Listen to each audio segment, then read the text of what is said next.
Please welcome our host tonight, from Crazy Ex-Girlfriend, Rachel Bloom. Woo!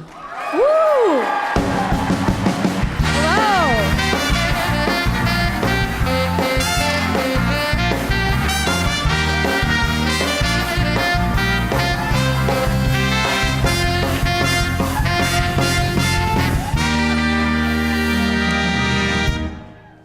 Thanks.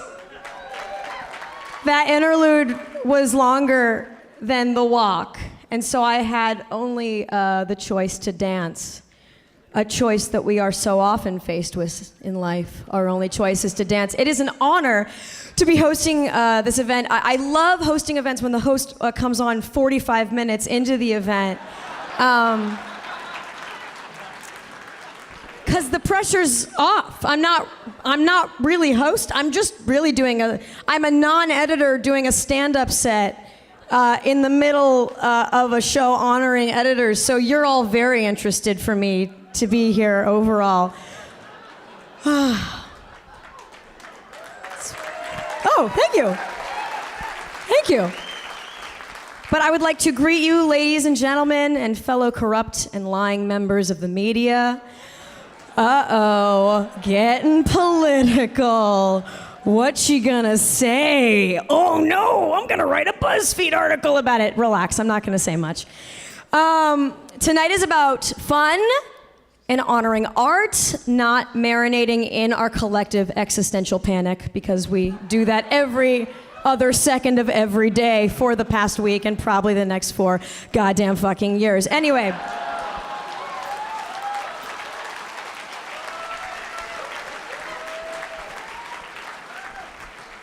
Sorry for any Trump voters in the crowd, but you guys can whine about me on 4chan after this, so. 4chan. One more topical political thing, and then I'll I'm such a cuck, and then I'll shut the fuck up. Who went to the Women's March? Yeah! Yeah, that's right. 750,000 of us did in Los Angeles. How amazing is that? I went to the Women's March. I've never marched for anything before because it's actually only recently that I developed convictions. It was actually a bonus for getting a season 2 of my show. It was getting convictions in my own private bathroom. So overall, a plus. I've never marched. It was wonderful. There are a couple things I learned about activism. The first thing is nothing is sadder than when a chant dies. I don't know if you guys experienced this, but I was like right in the middle of a group of people and it was like, show me what democracy looks like, this is what democracy looks like. Show me what democracy looks like, this is what democracy looks like. Show me what democracy looks like, this is what democracy And they would just get quiet. It would slowly die, just like our democracy itself right now. You can clap for that. I'll have you clap for that. Thank you for letting me preach to you, choir. Also, nothing is sadder than starting a chant that no one else wants.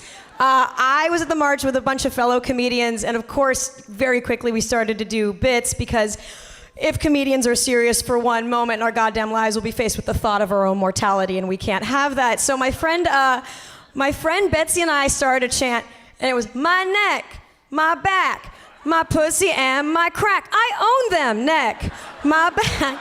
And we're like, the chant was like really starting to catch on. We're like, we're starting our own movement over here. And then we realized it was like just the group of people we were with, and everyone else was giving us very dirty looks. Because they were all holding babies. It was a real family event. Anyway, what are you gonna do? That's what happens when women march. They bring their babies, and they don't like to hear about pussies and cracks. Anyway, how are you guys doing? I said, how you guys doing? That is so weird to do that in a room full of people in gowns and tuxes. It feels so classless. Like, I feel like I should have a t-shirt cannon, but with cummerbunds, just like, get a cummerbund, you get a cummerbund. My name is Rachel Bloom. Hello. I should have said that before. I'm Rachel Bloom. I'm the co-creator and star of a show called Crazy Ex-Girlfriend. Yep. Cool. I'm just clocking who's watching it because I'm going to send you all fruit baskets later. We are the lowest rated show on network television. So as you can see, they really pulled out all the stops for tonight. Nothing but the best for the editors.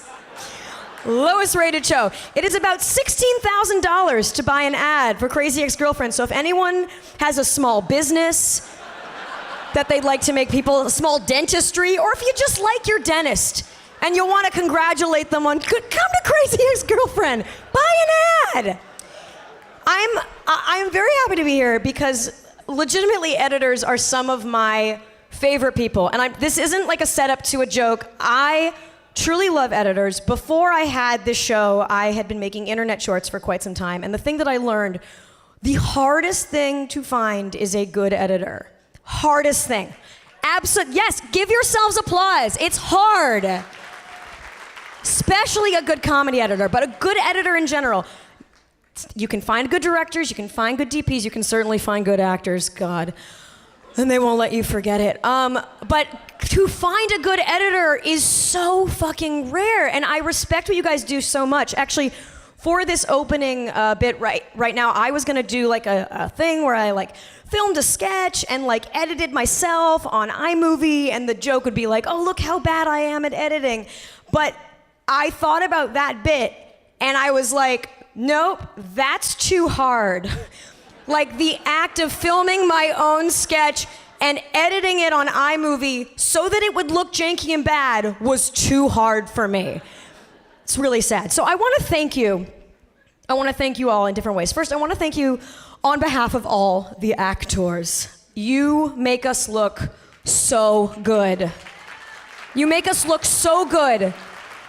The things that you people have to deal with, the people, they're on the drugs, and they're on the Twitter during takes.